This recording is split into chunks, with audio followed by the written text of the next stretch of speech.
أعوذ بالله من الشيطان الرجيم. بسم الله الرحمن الرحيم. تلك الرسل فضلنا بعضهم على بعض منهم من كلم الله ورفع بعضهم درجات وآتينا عيسى ابن مريم البينات وأيدناه بروح القدس ولو شاء الله ما اقتتل الذين من بعدهم من بعد ما جاءتهم البينات ولكن اختلفوا فمنهم من آمن ومنهم من كفر ولو شاء الله ما اقتتلوا ولكن الله يفعل ما يريد. يا أيها الذين آمنوا أنفقوا مما رزقناكم من قبل أن يأتي يوم لا بيع فيه ولا خلة ولا شفاعة والكافرون هم الظالمون. الله لا إله إلا هو الحي القيوم لا تأخذه سنة ولا نوم له ما في السماوات وما في الأرض.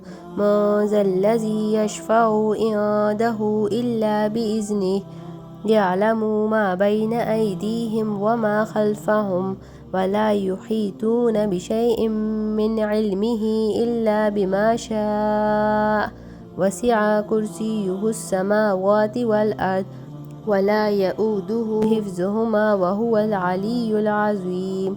لا إكراه في الدين قد تبين الرشد من الغي فمن يكفر بالطاغوت ويؤمن بالله فقد استمسك بالعروة الوثقى لا انفصام لها والله سميع عليم.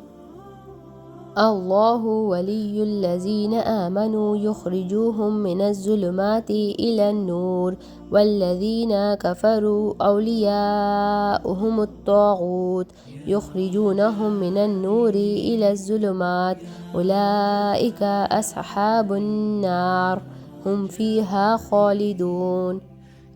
ألم تر إلى الذي حاج إبراهيم في ربه أن آتاه الله الملك وإذ قال إبراهيم ربي الذي يحيي ويميت قال أنا أحيي وأميت قال إبراهيم فإن الله يأتي بالشمس من المشرق فأتي بها من المغرب فبهت الذي كفر والله لا يهدي القوم الظالمين. أو كالذي مر على قرية وهي خاوية على عروشها قال أنى يحيي هذه الله بعد موتها فأماته الله 100 عام ثم بعثه قال كم لبثت قال لبثت يوما أو بعض يوم قال بل لبثت 100 عام فانظر إلى طعامك وشرابك لم يتسنه وانظر إلى حمارك ولنجعلك آية للناس وانظر إلى العظام كيف ننشزها ثم نكسوها لحما فلما تبين له قال أعلم أن الله على كل شيء قدير.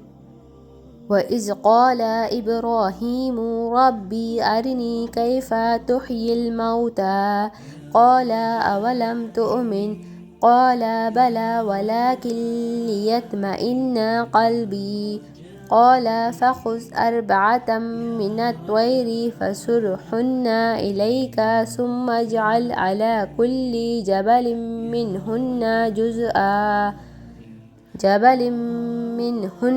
جزءا ثم ادعوهن يأتينك سعيا واعلم أن الله عزيز حكيم. صدق الله العظيم.